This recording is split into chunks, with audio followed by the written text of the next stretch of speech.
వాణ్ణి చూడాలనేటటువంటి తాపత్రయం మీకు కలిగిందనుకోండి, దొంగని పట్టుకోవడానికి దొంగ అడుగులు ఎలా ఆధారమో, ఇవన్నీ చేసిన నారాయణుణ్ణి పట్టుకోవడానికి ఆధారం ఈ సృష్టియే ఆధారము.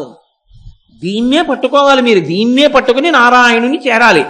అలా చేరడం చేతకాక అయోమయావస్థకి లోనైతే దారుణాఘంబుల తగలువారు.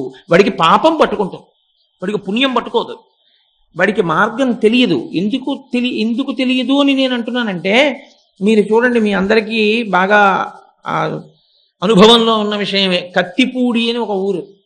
ఆ కత్తిపూడి దగ్గర మీరు బోర్డుకి ఎదురుకుండా నించుంటే కుడి పక్కకి వెళ్ళిపోతే అన్నవరం, ఎడం పక్కకి వెళ్ళిపోతే జగ్గంపేట.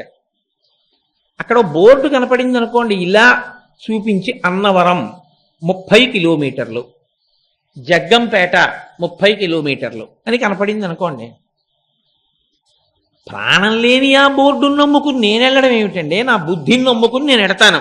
నాకెందుకో అన్నవరం ఇటే ఉందనిపిస్తోందని చెప్పి 30 మైళ్ళు నడిచాడు. అన్నవరంకి దగ్గరయ్యాడా? అన్నవరంకి ఇంకో 30 మైళ్ళు దూరం అయ్యాడా? ఇంకో 30 మైళ్ళు దూరం అయ్యాడు. ఎందుకంటే వెళ్ళవలసిన మార్గంలో వెళ్ళలేదు, నడవలేదా? నడిచాడు. ఇంకొక ఆయన బోర్డు ఎటు చూపిస్తోందో అటే నడిచాడు 30 మైళ్ళు. ఆయన అన్నవరం కొండ కిందకి చేరిపోయాడు, సత్యనారాయణ స్వామి పాదాలని చేరిపోయాడు.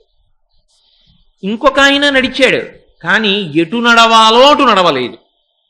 కాబట్టి ఇప్పుడు అన్నవరంకి 30 కిలోమీటర్ల దగ్గరలో ఉన్నవాడు 30 కిలోమీటర్లు నడిచి ఇప్పుడు అన్నవరంకి ఎక్కడి నించున్నాడు అంటే అన్నవరంకి 60 కిలోమీటర్ల దూరంలో నించున్నాడు. ఎందుకు వచ్చింది ఈ తేడా అంటే ఎటు నడవాలో తెలియకపోవడం. ఎటు నడవాలో తెలియకుండా నడిచినటువంటి నడక మిమ్మల్ని అన్నవరానికి దూరం చేసినట్టే, భగవంతుణ్ణి చేరుకునేటటువంటి మార్గాన్ని సశాస్త్రీయంగా తెలుసుకోకుండా నడిచేటటువంటి నడక పరమేశ్వరుడికి దూరం చేస్తుంది.